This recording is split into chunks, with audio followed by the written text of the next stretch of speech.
Hello, hello, Tashina Gonzalez, your favorite holistic wellness and self-development coach, and I'm here back to share everything I just shared with my English-speaking audience.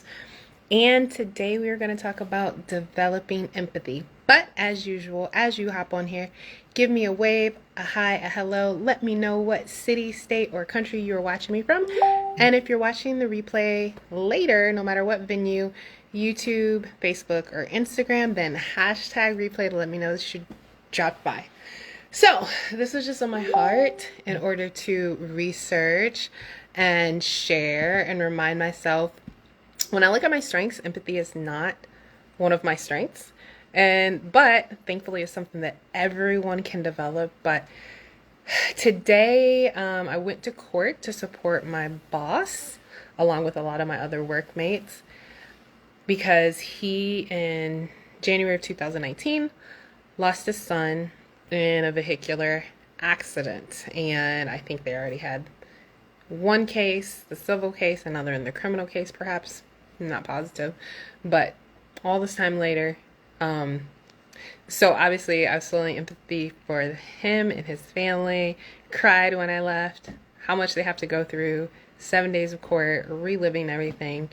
And then there's just all this turmoil in the world and stuff, and there's all that heaviness. And so I was just like, let's talk about cultivating empathy. So I got an article as usual, looked up some stuff about like Brene Brown's definition of it.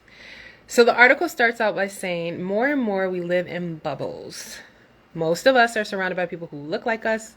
If we vote like us, earn like us, spend money like us, have educations like us, and worship like us. The result is an empathy deficit. And it's at the root of many of the biggest problems. It's because of how homogenous people's social circles have become, and also because humans naturally hold biases. Researchers have discovered that far from being an immutable trait, empathy can be developed. There are steps people can take to acknowledge their biases and to move beyond their own worldviews to try to understand those held by other people. And a bonus, you'll make new friends along the way. So empathy can be hard because we have to feel another person's pain in our heart. Sometimes we're in pain and we're experiencing so much pain, especially right now when we're still being traumatized by what's just happening in the different world situation. We feel like we don't have enough space. Like we don't even have enough space for our own pain. So how can I feel someone else's pain in my heart? But here are 4 attributes to know that we're truly displaying empathy rather than sympathy. Because sympathy is something we feel for another person, but according to Brene Brown, empathy is I'm feeling with you. So, step 1, perspective taking. So, perspective taking refers to being willing and able to see and feel the world through the eyes of the other, walking in their shoes, as the saying goes. This requires putting aside our own stuff and really just listening to what they are going through. Step number 2, staying out of judgment. Brene notes that judgment of another person's pain or challenge discounts the experience and is often an attempt to protect ourselves from the pain that they are feeling.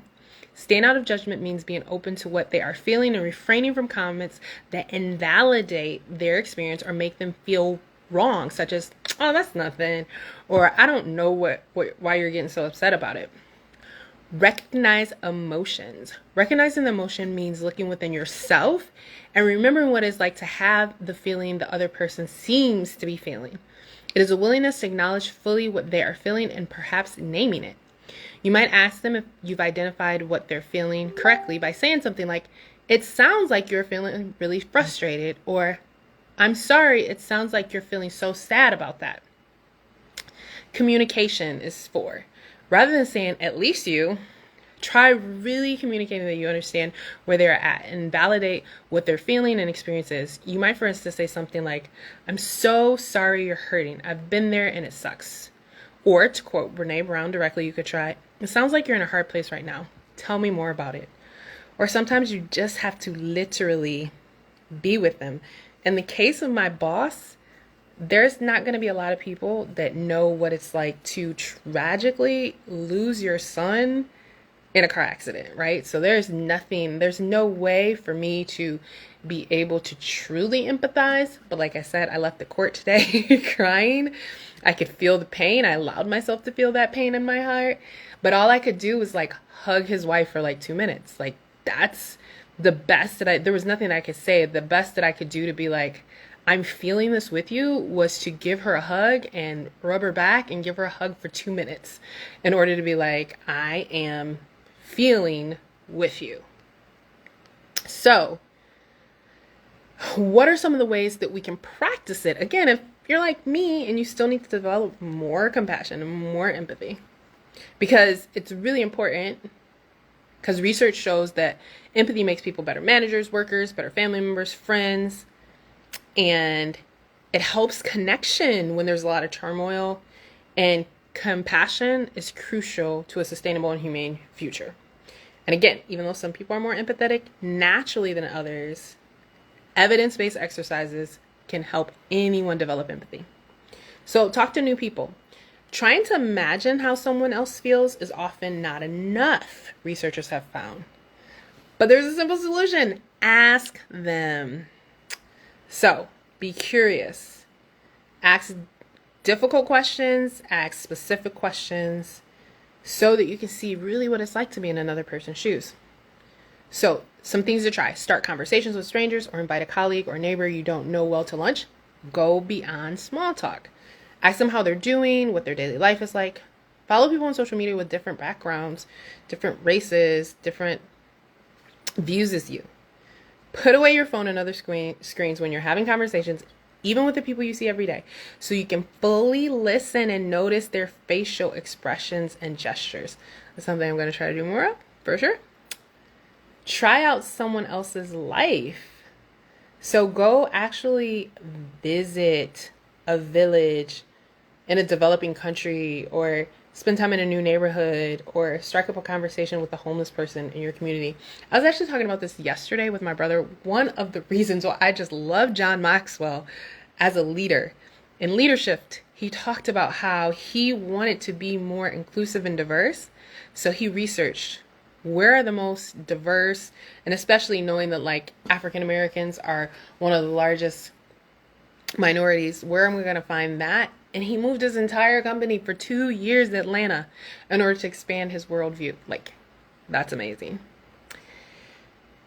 So if someone's behavior, if someone's behavior is bothersome, think about why. If it's your teenager, for instance, start by acknowledging that he may feel stressed, but go further. Consider what it's like to live his daily life, the details, what his bus ride is like, how much homework he has, how much sleep he gets. Join forces for a shared cause. You guys know, for me, I spend a lot of time doing volunteer Bible preaching. That's how I try to help the world. But if you don't have something like that, some other things you can do is, there's a lot of workshops that can help you overcome biases. We actually did a couple at my workplace. You can work on a community garden. If you experience some type of grief or loss, you can join others who have experienced the same thing. So make sure that you're connecting with other people that you can share grief and vulnerability to. Another important part is admit you're biased. So again, at work we had some training on like implicit bias and things of that nature to help us. And it was so good. It was very, very good and very, very helpful for us. There was a lot of things that, like, for example, they started out with disabilities, right? That was the first thing that they did. So, knowing this, you have to be honest with yourself that bias is a natural part of the human condition. This is adaptive for us to take mental shortcuts and make conclusions about the people around us. Actively working to combat them is what truly matters. So there's actually quizzes that you can take. I think I took one at work. I can't remember though, but I might go ahead and take this one again. Check your privilege. So the flip side of bias is privilege. Bias puts certain groups of people at a disadvantage in our society, while privilege puts other people at an advantage. So there's a quiz you can take to figure out your privileges as well. And some things to ask ourselves: when was the last time you had to think about your race, ethnicity, gender, religion, ability level, etc.? And then again, talking to people helps when you realize that, okay, I have some type of bias or I have some type of privilege. Being able to share with other people can help combat that. And then take action. The next step after acknowledging your privileges is to put them to use on behalf of groups who don't have them. So you can look for some causes or anything in order to support that. Amplify other voices. Sometimes the most powerful thing you can do is to step aside and create a space for those outside your group to speak. And this is one of the things that I really try to actively work at. As a holistic wellness coach and a self-development coach, I want people to see clearly that what I do is for everyone. So I actively make sure that like once a month I have a collaboration with men. Men, y'all need to be healthy. Y'all need to be doing all the things holistically as well. Like, I need y'all to understand that. And then I actively look for other people of color. And I love that I have so many collaborations that I've been able to do, you know, with individuals from different parts of Asia and from my culture, obviously, different parts of South America. And then I have an individual, we're going to be doing a collaboration from the Middle East. So super excited. That's one of the things that I actively try to do. And if you want to share an article online, find one written by a member of an underrepresented group or a member of the community that the article is about. If you hear someone ignore or take credit for someone else's ideas, you could say, she has a point. Let's discuss it. Another good thing to remember, it's not about you. Remember that you don't need to understand everything about someone to make them feel respected. Advocate for things that will help others, even if they don't directly affect you. Don't make assumptions about people based on what your life is like. And one of the other things we can do is to read books. So we can learn from historical fictions or nonfiction, and we can expand our research by reading and watching first-person accounts of the experiences of others in magazines and newspapers, on social media, and podcasts and documentaries. And for those of you that have kids, make sure you are raising empathetic kids. So that is what I want to share with you guys today. That was what was on my heart. Again, with the turmoil that is going on in the world, more love, more compassion, more empathy, more individualizing, seeing the whole person and empathizing for their experience, me developing more empathy and compassion as I work on my goal of more emotional regulation. So that's what I want to share with you guys. So just a reminder, if you're not yet following me on YouTube, not subscribed, make sure you hop on YouTube, go to my channel, Tashina Gonzalez. It's just my name. Hit subscribe and the bell to get notifications because I have over 1,000 videos like this that you can learn from. And tonight we're talking about emotional wellness. And share with me what you are currently doing in the comments to make sure that you are developing more empathy as more stress and tension is here in the world. All right. Thank you guys so much. Have an amazing evening and chat soon. Bye.